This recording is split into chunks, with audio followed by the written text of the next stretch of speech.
ಅಧ್ಯಾಯ 2 ಅಧ್ಯಾಯ 2 ರಸ್ತೆಯಲ್ಲಿ ಶನಿ. ಹಿಂದಿನ ದಿನ ಕಾರ್ಯಾರ್ಥವಾಗಿ ತೀರ್ಥಹಳ್ಳಿಗೆ ಬಂದಿದ್ದ ಸೀತೆಮನೆ ಸಿಂಗಪ್ಪಗೌಡರು ಮರುದಿನ ತಮ್ಮ ಮನೆಗೆ ಹೋಗಲೆಂದು ಕಲ್ಲುಸಾರವನ್ನು ದಾಟುತ್ತಿದ್ದಾಗ ಟ್ರಂಕು ಹೊತ್ತುಕೊಂಡು ಹೋಗುತ್ತಿದ್ದ ನಿಂಗ ಪುಟ್ಟಣ್ಣರನ್ನು ಸಂಧಿಸಿದರು. ವಿಚಾರಿಸಲಾಗಿ ಕಾನೂರು ಚಂದ್ರಯ್ಯ ಗೌಡರ ಮಗ ರಾಮಯ್ಯನು ಅವರಣ್ಣನ ಮಗ ಹೂವಯ್ಯನು ಮೈಸೂರಿನಿಂದ ಬೇಸಗೆ ರಜಾಕ್ಕೆ ಬಂದಿದ್ದಾರೆಂದು ಅವರನ್ನು ಮನೆಗೆ ಕರೆದೊಯ್ಯಲು ಗಾಡಿ ಕಳುಹಿಸಿದ್ದಾರೆಂದು ಗೊತ್ತಾಯಿತು. ಸಿಂಗಪ್ಪಗೌಡರಿಗೂ ಚಂದ್ರಯ್ಯಗೌಡರಿಗೂ ಕೆಲವು ತಿಂಗಳ ಹಿಂದೆ ಒಬ್ಬ ಕೂಲಿಯಾಳಿನ ಸಲುವಾಗಿ ಸ್ವಲ್ಪ ಮನಸ್ತಾಪವಾಗಿದ್ದುದರಿಂದ ಸೀತೆಮನೆಗೂ ಕಾನೂರಿಗೂ ಇದ್ದ ನಂಟರ ಬಳಕೆ ತಪ್ಪಿ ಹೋಗಿತ್ತು. ಹೂವಯ್ಯನ ತಾಯಿ ತಮ್ಮ ಹೆಂಡತಿಯ ಅಕ್ಕನಾದುದರಿಂದ ಅವನ ಯೋಗಕ್ಷೇಮವನ್ನೇನೋ ವಿಚಾರಿಸಿದರು.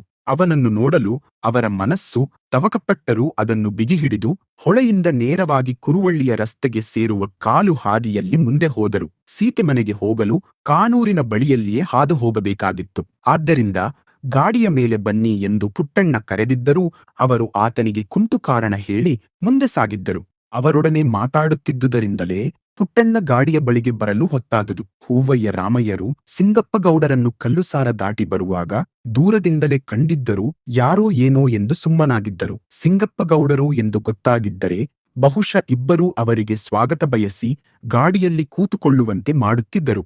ಏಕೆಂದರೆ ಮೈಸೂರಿನಲ್ಲಿದ್ದ ಅವರಿಗೆ ಚಂದ್ರಯ್ಯಗೌಡರಿಗೂ ಸಿಂಗಪ್ಪಗೌಡರಿಗೂ ಹೊಸದಾಗಿ ಬಂದೊದಗಿದ್ದ ವೈಮಸ್ಸಿನ ವಿಚಾರ ತಿಳಿದಿರಲಿಲ್ಲ. ಅದರಲ್ಲಿಯೂ ಸಿಂಗಪ್ಪಗೌಡರು ಭಾರತ ರಾಮಾಯಣ ಮೊದಲಾದವುಗಳನ್ನು ಓದುತ್ತಿದ್ದುದರಿಂದಲೂ ಬಹಳ ಸರಸ ಪ್ರಕೃತಿಯವರಾಗಿದ್ದುದರಿಂದಲೂ ಬಾಲ್ಯದಿಂದಲೂ ರಾಮಯ್ಯ ಹೂವಯ್ಯರಿಗೆ ಅವರನ್ನು ಕಂಡರೆ ಅಕ್ಕರೆ. ಆದ್ದರಿಂದಲೇ ಹಿರಿಯರಾಗಿದ್ದರೂ ಅವರನ್ನು ಏಕವಚನದಲ್ಲಿ ಮಾತಾಡಿಸುತ್ತಿದ್ದರು. ಸಿಂಗಪ್ಪಗೌಡರು ಕೊಪ್ಪಕ್ಕೆ ಹೋಗುವ ರಸ್ತೆಯಲ್ಲಿ 2 ಫರ್ಲಾಂಗು ನಡೆದಿದ್ದರು.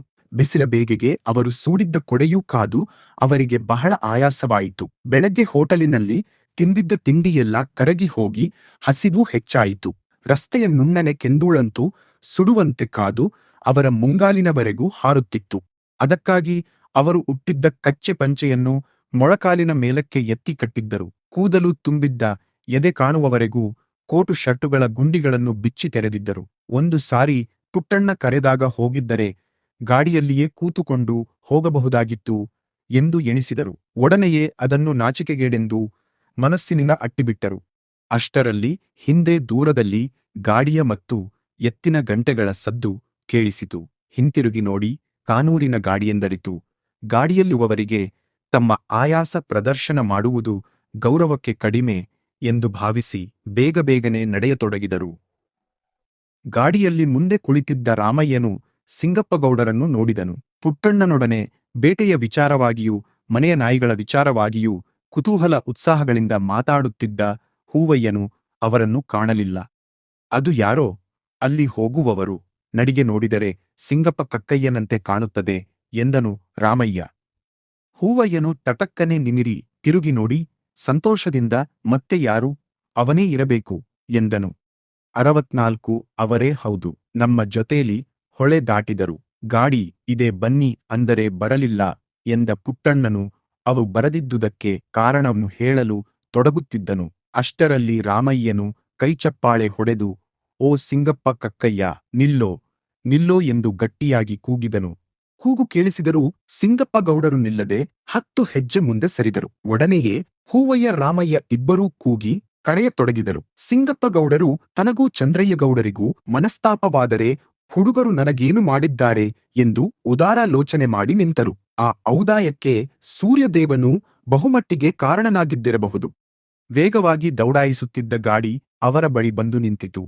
8 ಖುರಗಳಿಂದಲೂ 2 ಚಕ್ರಗಳಿಂದಲೂ ಕೆದರಿ ಮೇಲೆದ್ದ ಕೆಮ್ಮಣ್ಣು ಧೂಳಿ ಮುಗಿಲಾಗಿ ಗಾಡಿಯ ಒಳಗೂ ಹೊರಗೂ ತುಂಬಿಹೋಯಿತು. ನಿಂಗನು ಓಡುತ್ತಿದ್ದ ಎತ್ತುಗಳ ಮೂಗುದಾರದ ನೇಣನ್ನು ಬಲವಾಗಿ ಜಗ್ಗಿ ಎಳೆದು ನಿಲ್ಲಿಸಿದ್ದರಿಂದ ಅವು ಬುಸ್ಸೆಂದು ಏದುತ್ತ ನಿಂತುವು. ಮೂಗಿನಲ್ಲಿ ಬಲವಾಗಿ ಉಸಿರಾಡುತ್ತಿದ್ದುದರಿಂದ ಅಳ್ಳೆಗಳು ಹಿಂದಕ್ಕೂ ಮುಂದಕ್ಕೂ ತಿದಿಯೊತ್ತಿದಂತೆ ಆಡುತ್ತಿದ್ದುವು. ಎತ್ತಿನ ಗಂಟೆಯ ಸದ್ದು ನಿಲ್ಲಲು ಅರುಗಾಗಿದ್ದ ಸಿಂಗಪ್ಪಗೌಡರು ಗಾಡಿಯ ಮುಂದೆ ಬಂದರು. ಅವರ ಕೊಡೆಯನ್ನೂ ಉಡುಪನ್ನೂ ನೋಡಿ ಎತ್ತುಗಳು ಬೆಚ್ಚಿದುದರಿಂದ ಪುನಃ ಗಾಡಿಯ ಹಿಂದುಗಡೆಗೆ ಹೋದರು. ಏನು ಮಾರಾಯ, ಎಷ್ಟು ಕರೆದರೂ ಕೇಳಿಸುವುದಿಲ್ಲವೇ ಈ ಬಿಸಿಲಿನಲ್ಲೇನು ರಣಪಿಶಾಚಿ ಹೋದ ಹಾಗೆ ಒಬ್ಬನೇ ಹೋಗುತ್ತಿದ್ದೀಯಾ? ಯಾರು? ಹೂವಯ್ಯನೇ, ನಮಸ್ಕಾರ ಎಂದರು ಸಿಂಗಪ್ಪಗೌಡರು. ಅವರ ಒರಚುಗಣ್ಣು ಹೂವಯ್ಯನನ್ನು ನೋಡುತ್ತಿದ್ದರೂ ರಾಮಯ್ಯನನ್ನೂ ನೋಡುತ್ತಿದ್ದ ಹಾಗಿತ್ತು. ನಮಸ್ಕಾರ, ಆಮೇಲೆ ಮೊದಲು ಗಾಡಿ ಹತ್ತು ಎಂದನು ರಾಮಯ್ಯ. ಸಿಂಗಪ್ಪಗೌಡರು ತನ್ನ ಕಡೆ ನೋಡುತ್ತಿದ್ದಾರೆಂದು ಭಾವಿಸಿ, ನೀವೇ ಗಾಡಿ ತುಂಬಾ ಇದ್ದೀರಿ, ಪರವಾಗಿಲ್ಲ, ನಾನು ನಡಕೊಂಡೇ ಬರ್ತೀನಿ ಎಂದರು ನಗುನಗುತ್ತ ಸಿಂಗಪ್ಪಗೌಡರು. ರಾಮಯ್ಯನು, ನಿನಗೇನು ಹುಚ್ಚ, ಮೊದಲು ಗಾಡಿ ಹತ್ತು, ಹೊತ್ತಾಯ್ತು, ಹೊಟ್ಟೆಗೆ ಬೆಂಕಿ ಬೇರೆ ಬಿದ್ದಿದೆ ಎಂದನು. ಸಿಂಗಪ್ಪಗೌಡರು, ಆಗಲಿ ಮಾರಾಯ ಎಂದು ಕೊಡೆಯನ್ನು ಮಡಿಸಿದರು. ಕುಟ್ಟಣ್ಣ ಅದನ್ನು ಕೈಗೆ ತೆಗೆದುಕೊಳ್ಳಲು ಮೆಟ್ಟುಗಳನ್ನು ಕಳಚಿ ಗಾಡಿಯ ಹುಲ್ಲಿನಲ್ಲಿ ಹುದುಗಿಸಿಟ್ಟು ಗಾಡಿ ಹತ್ತಿದರು. ಗಾಡಿ ಹೊರಟಿತು. ಹೂವಯ್ಯನು ಧೂಳಿಮಯವಾಗಿದ್ದ ಸಿಂಗಪ್ಪಗೌಡರ ಕಾಲುಗಳನ್ನು ನೋಡಿ, ಕಕ್ಕಯ್ಯ, ಜಮಖಾನವೆಲ್ಲ ಕೊಳೆಯಾಗುತ್ತದೆ, ಅದನ್ನು ಮಡಿಸಿ ಹುಲ್ಲಿಗೆ ಕಾಲು ತಿಕ್ಕಿದರೆ ವಾಸಿ ಎಂದನು. ಸಿಂಗಪ್ಪಗೌಡರು ಹಾಗೆಯೇ ಮಾಡಿ ನೆಮ್ಮದಿಯಾಗಿ ಕುಳಿತುಕೊಂಡರು. ರಾಮಯ್ಯನು, ಏನು ಮಾರಾಯ, ಎಷ್ಟು ಕೂಗಿದರೂ ಕೇಳಿಸಲೇ ಇಲ್ಲವೇ ಎಂದನು. ಹೌದು, ನಿಮ್ಮ ಎತ್ತುಗಳಿಗೆ ಇನ್ನೂ 2 ಗಂಟೆ ಸರ ಹೆಚ್ಚಾಗಿ ಕಟ್ಟಿ, ಆಗ ಚೆನ್ನಾಗಿ ಕೇಳಿಸ್ತದೆ. ಆ ಗಂಟೆ ಗಲಾಟೆಯಲ್ಲಿ ಕದನಿ ಹೊಡೆದರೂ ಸಹ ಕೇಳಿಸುವುದಿಲ್ಲ. ಕೂಗಿದರೆ ಹೇಗೆ ಕೇಳಿಸೀತು ಎಂದ ಸಿಂಗಪ್ಪಗೌಡರು ತಮಗೂ ಚಂದ್ರಯ್ಯಗೌಡರಿಗೂ ಆದ ವ್ಯವಹಾರ ಹುಡುಗರಿಗೆ ಗೊತ್ತಿಲ್ಲ ಎಂದು ಚೆನ್ನಾಗಿ ಮನಗಂಡರು.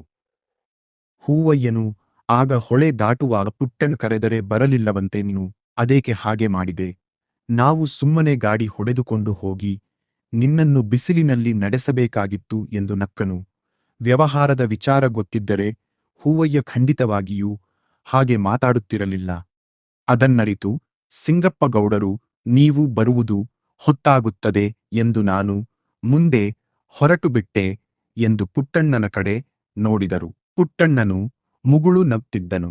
ನಿಂಗನು ತನ್ನ ಕರ್ತವ್ಯದಲ್ಲಿ ತೊಡಗಿ ಯಾವ ಮಾತನ್ನೂ ಆಡದೇ ಇದ್ದನು. ಹೂವಯ್ಯ, ರಾಮಯ್ಯರು ಸಿಂಗಪ್ಪಗೌಡರು ಕೇಳಿದ ಪ್ರಶ್ನೆಗಳಿಗೆ ಉತ್ತರವಾಗಿ ಮೈಸೂರು, ಬೆಂಗಳೂರು, ಬೇಸಗೆ ರಜಾ ಇತ್ಯಾದಿ ನಾನಾ ವಿಚಾರಗಳನ್ನು ಕುರಿತು ಪ್ರಸ್ತಾಪಿಸತೊಡಗಿದರು.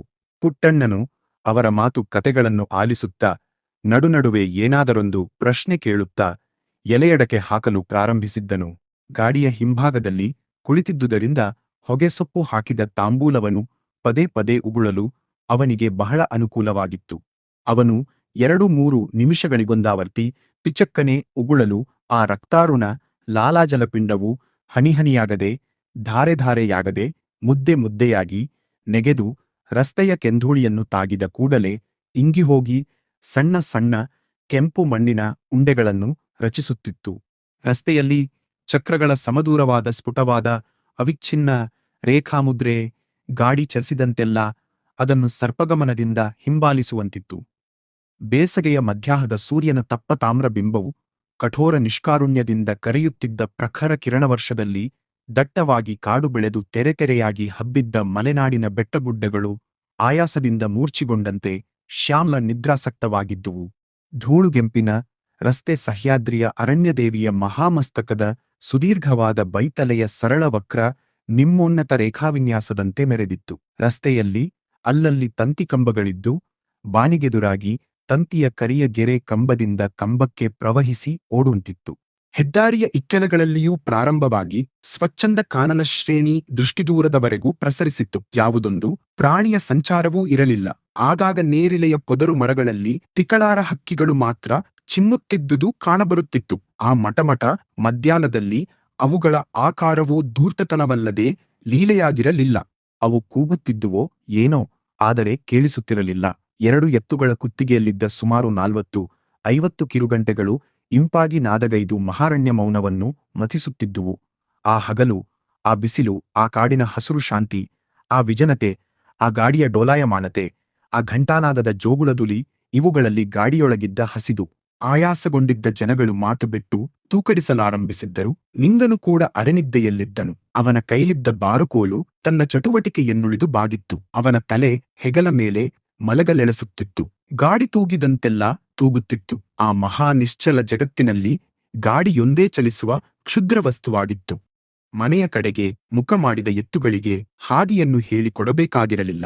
ಸಾರಥಿ ಇಲ್ಲದಿದ್ದರೂ ಸುರಕ್ಷಿತವಾಗಿ ಮನೆ ಸೇರುತ್ತವೆ. ಆದರೆ ಇಂದು ಒಂದು ಅಚಾತುರ್ಯ ನಡೆದಿತ್ತು. ನಿಂಗನು ಹೊರಡುವ ಗಡಿಬಿಡಿಯಲ್ಲಿ ಎತ್ತುಗಳಿಗೆ ನೀರು ಕುಡಿಸುವುದನ್ನು ಮರೆತು ಬಿಟ್ಟಿದ್ದನು.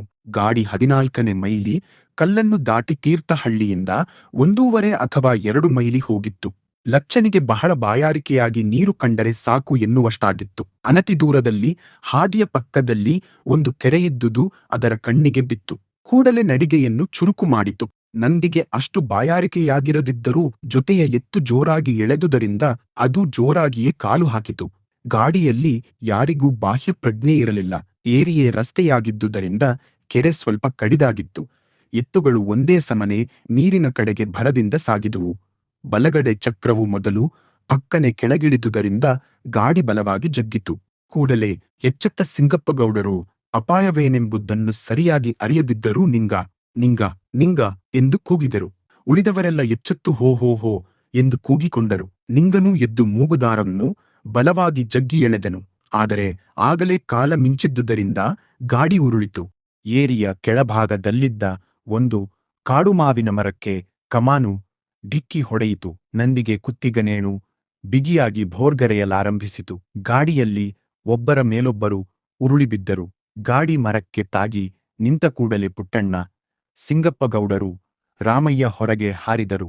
ನಿಂಗನು ಗಾಡಿಯ ಕತ್ತರಿಯಿಂದ ಕೆಳಕ್ಕೆ ನೆಗೆದು ನಂದಿಯ ಕೊರಳ ಕಣ್ಣಿಯನ್ನು ಬಿಚ್ಚಿ ಬಿಡಿಸಲೆಣಸಿದನು. ಆದರೆ ಸಾಧ್ಯವಾಗಲಿಲ್ಲ. ನಂದಿ ಮೆಳ್ಳೆಗಣ್ಣು ಮಾಡಿಕೊಂಡು ಬುಸುಗುಟ್ಟುತ್ತಿತ್ತು. ನೇಣು ಅದರ ಕುತ್ತಿಗೆಯನ್ನು ಕ್ಷಣಕ್ಷಣಕ್ಕೂ ಬಿಗಿಯುತ್ತಿತ್ತು. ನೇಣನ್ನು ಕೊಯ್ದು ಹಾಕಲು ಗಾಡಿ ಚೀಲದಲ್ಲಿ ಕತ್ತಿ ಹುಡುಕಿದನು. ದುರದೃಷ್ಟದಿಂದ ಅದು ಇರಲಿಲ್ಲ. ಎಲ್ಲರೂ ಗಾಬರಿಯಿಂದ ಏನು ಮಾಡಲು ಸಾಧ್ಯವಾಗಲಿಲ್ಲ. ಕಡೆಗೆ ಪುಟ್ಟಣ್ಣನು ಒಂದು ದಪ್ಪ ಕಗ್ಗಲ್ಲನ್ನು ತೆಗೆದುಕೊಂಡು ಬಂದು ನೊಗಕ್ಕೆ ಬಿಗಿದಿದ್ದ ನೇಣನ್ನು ಜಜ್ಜಿ ಜಜ್ಜಿ ತುಂಡು ಮಾಡಿದನು. ನಂದಿ ಕತ್ತನ್ನು ಇಳಿಸಿತು. ಅಷ್ಟರಲ್ಲಿ ಗಾಡಿಯ ಒಳಗಡೆಯಿಂದ ಹೂವಯ್ಯನು ಕಕ್ಕಯ್ಯ ಕಕ್ಕಯ್ಯ ಅಯ್ಯೋ ಎಂದು ನರಳುತ್ತಿದ್ದುದು ಕೇಳಿಬಂದು ಸಿಂಗಪ್ಪಗೌಡರು ಅಲ್ಲಿಗೆ ನುಗ್ಗಿದರು. ಅವನ ಬೆನ್ನುಮೂಳೆ ಟ್ರಂಕಿಗೆ ಬಡಿದು ಉಳುಕಿ ಬಹಳ ನೋವಾಗಿತ್ತು. ಅವನಿಗೆ ಏಳಲು ಸಾಧ್ಯವಾಗಲಿಲ್ಲ. ಪುಟ್ಟಣ್ಣ ಸಿಂಗಪ್ಪಗೌಡರು ಸೇರಿ ಅವನನ್ನು ಮೆಲ್ಲಗೆ ಕೆಳಗಿಳಿಸಿದರು. ಆದರೆ ಹೂವಯ್ಯನು ನಿಲ್ಲಲಾರದೆ ರಸ್ತೆಯ ಪಕ್ಕದಲ್ಲಿ ನೆಲದ ಮೇಲೆಯೇ ಮಲಗಿದನು. ರಾಮಯ್ಯನು ತನ್ನ ತಲೆಗೆ ತಗುಲಿದ್ದ ಗಾಡಿಯ ಗೂಟದ ಪೆಟ್ಟಿನಿಂದ ನೋಯುತ್ತಿದ್ದರೂ ಹೂವಯ್ಯನ ಸ್ಥಿತಿಯನ್ನು ನೋಡಿ ಗಾಬರಿಯಾಗಿ ಅವನ ಬಳಿಗೆ ಬಂದು ಏನಾಯಿತು ಅಣ್ಣಯ್ಯ ಎಂದನು. ಹೂವಯ್ಯನು ಯಾತನಾ ಸೂಚಕವಾದ ಮುಖಖಿನ್ನತೆಯಿಂದಲೂ ಧ್ವನಿಯಿಂದಲೂ ಟ್ರಂಕಿನ ಏಣು ಬೆನ್ನುಮೂಳೆಗೆ ಬಡಿದು ಬಿಟ್ಟಿತು ಎಂದನು. ರಾಮಯ್ಯನು ಹನಿಗಣ್ಣಾಗಿ ಅಣ್ಣನು ಹಾಕಿಕೊಂಡಿದ್ದ ಶರ್ಟನ್ನು ಎತ್ತಿಪೆಟ್ಟಾದ ಸ್ಥಳವನ್ನು ಅವಲೋಕಿಸಿದನು. ಗಾಯವೇನೂ ಆಗಿರಲಿಲ್ಲ. ಒಂದು ಕಡೆ ಹಸುರುಗಟ್ಟಿ ಸುತ್ತಲೂ ಕೆಂಬಣ್ಣವೇರಿತ್ತು. ಅದನ್ನು ಮೆಲ್ಲಗೆ ನೀವಿದನು. ಹೂವಯ್ಯನು ನೋವನ್ನು ಸಹಿಸಲಾರದೆ ಅಯ್ಯೋ ಎಂದು ಕೂಗಿಕೊಂಡನು. ರಾಮಯ್ಯನು ಅಣ್ಣನ ನೋವನ್ನು ಪರಿಹರಿಸಲು ಏನು ಬೇಕಾದರೂ ಮಾಡಲು ಸಿದ್ಧನಾಗಿದ್ದನು. ಆದರೆ ಏನು ಮಾಡಲು ತೋಚಲಿಲ್ಲ. ಪುಟ್ಟಣ್ಣ, ನಿಂಗ, ಸಿಂಗಪ್ಪಗೌಡರು ಮೂವರೂ ಗಾಡಿಯನ್ನು ಎತ್ತಿ ನಿಲ್ಲಿಸಿ ಅದನ್ನು ರಸ್ತೆಗೆ ತರುವ ಪ್ರಯತ್ನ ಮಾಡುತ್ತಿದ್ದರು. ಎತ್ತುಗಳೆರಡೂ ಕೆರೆಯ ಮೂಲೆಯ ಕೆಸರಿನಲ್ಲಿ ಮೊಳಕಾಲು ಮುಚ್ಚುವವರೆಗೂ ನಿಂತು ಹಾಯಾಗಿ ನೀರನ್ನು ಸೇದಿ ಕುಡಿಯುತ್ತಿದ್ದುವು. ಲಚ್ಚನ ಮೂಗುದಾರದ ನೇಣು ಹಸುರಾದ ಜೊಂಡು ಹುಲ್ಲಿನ ಮೇಲೆ ಜೋಲಾಡುತ್ತಿತ್ತು. ಅದರ ನೆರಳು ಬಲಪಕ್ಕದ ಕಡೆಗೆ ಸರಿದು ಅರ್ಧ ನೀರಿನ ಮೇಲೆಯೂ ಅರ್ಧ ಹುಲ್ಲಿನ ಮೇಲೆಯೂ ಮಲಗಿತ್ತು. ಪ್ರತಿಬಿಂಬ ಮಾತ್ರ ನೀರಿನ ಮಾಸುಕನ್ನಡಿಯಲ್ಲಿ ನೇರವಾಗಿತ್ತು. ನಂದಿ ನೀರು ಕುಡಿದು ಹಿಂತಿರುಗಿತು. ಕೆಲವು ಕಪ್ಪೆಗಳು ಚಿಮ್ಮಿ ನೆಗೆದು ದೂರ ಸರಿದುವು. ಗಾಡಿಯನ್ನೇನೋ ಎತ್ತಿ ನಿಲ್ಲಿಸಿದ್ದರು. ಆದರೆ ಇಳಿಜಾರು ಕಡಿದಾಗಿದ್ದುದರಿಂದ ಆ ಮೂವರ ಬಲವು ಅದನ್ನು ರಸ್ತೆಗೆ ನೂಕಲು ಸಾಲದಾಯಿತು. ಬಹಳ ಪ್ರಯತ್ನ ಮಾಡಿ ಬೆವರು ಸುರಿಸಿದರು. ಬಹುಶಃ ಬೇರೆ ಸಮಯದಲ್ಲಾಗಿದ್ದರೆ ಮೂವರ ಶಕ್ತಿಯೇ ಸಾಕಾಗುತ್ತಿತ್ತು. ಆದರೆ ಹಸಿದ ಹೊಟ್ಟೆಯಲ್ಲಿ ಯಾರು ತಾನೇ ಏನು ಮಾಡಿಯಾರು ಅವರ ಪ್ರಯತ್ನ ವಿಫಲವಾಗುತ್ತಿದ್ದು ದನ್ನು ಕಂಡು ರಾಮಯ್ಯನು ಸಹಾಯಕ್ಕೆ ಹೋದನು. ಆದರೂ ಗಾಡಿ ರಸ್ತೆಗೆ ಏರಿ ಬರಲಿಲ್ಲ. ಅಪರಾಷ್ಟ್ರದ ಸೂರ್ಯನು ಹೊಳೆಯುತ್ತಲೇ ಇದ್ದನು. ಆಕಾಶದಲ್ಲಿ ಒಂದೆರಡು ತುಂಡು ಮುಗಿಲು ಸೋಮಾರಿಗಳಂತೆ ಸುತ್ತುತ್ತಿದ್ದವು. ಸಮಸ್ತ ಅರಣ್ಯ ಪ್ರಾಂತವು ನಿಶ್ಚಲ ನೀರವವಾಗಿತ್ತು. ಗಾಳಿ ಕೂಡ ಬೀಸುತ್ತಿರಲಿಲ್ಲ. ಪಕ್ಕದಲ್ಲಿದ್ದ ಗದ್ದೆಯ ಕೋಗಿನಲ್ಲಿ ದೊಡ್ಡ ಮಾವಿನ ಮರದಡಿಯಲ್ಲಿ ಕೆಲವು ಕಾಲ್ನಡೆಗಳು ಮೇಯುವಂತೆ ತೋರುತ್ತಿತ್ತು. ಮತ್ತೆ ಕೆಲವು ಮಗ್ಗುಲಾಗಿ ನಿಶ್ಚಿಂತ ಲಸ್ಯದಿಂದ ತೂಕಡಿಸುತ್ತಾ ಮೆಲುಕು ಹಾಕುತ್ತಿದ್ದುವು. ಇದ್ದಕ್ಕಿದ್ದ ಹಾಗೆ ಕೆರೆಯ ಆಚೆದಡದಲ್ಲಿ ದಟ್ಟವಾಗಿದ್ದ ಕಾಡಿನಿಂದ ಯಾರೋ ಕರೆದ ಸದ್ದಾಗಿ ಎಲ್ಲರೂ ಆ ಕಡೆ ನೋಡಿದರು. ಮರಗಳ ನೆಳಲಿನಲ್ಲಿ ಪೊದೆಗಳ ನಡುವೆ ಯಾರೋ ಇಬ್ಬರು ಬರುತ್ತಿದ್ದರು.